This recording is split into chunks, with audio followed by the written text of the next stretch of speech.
In this video, I will guide you through the process of adding a page border in WPS Office. Using a page border is an easy way to give your document a more organized, clean, and professional appearance. WPS Office provides simple tools that allow you to customize borders based on your design preferences. Let us get started. Begin by opening your file in WPS Office.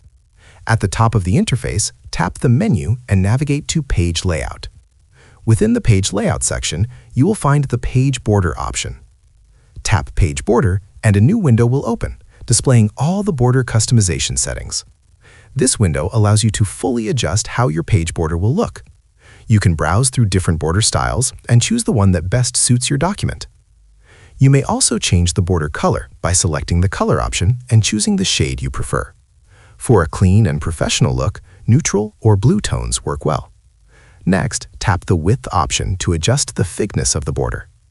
This setting lets you control how thin or thick the border appears around the page. A width of around 1.5 usually provides a balanced and polished result, but you can adjust it according to your taste.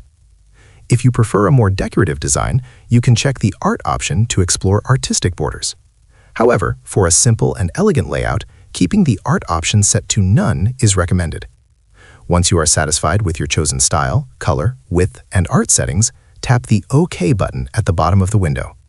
The page border will be applied immediately to your document.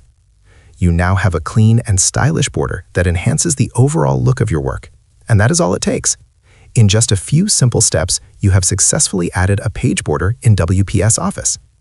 Do not hesitate to experiment with different styles, colors, and widths to achieve the exact appearance you want, whether you are creating a formal document, a creative project, or any other type of file.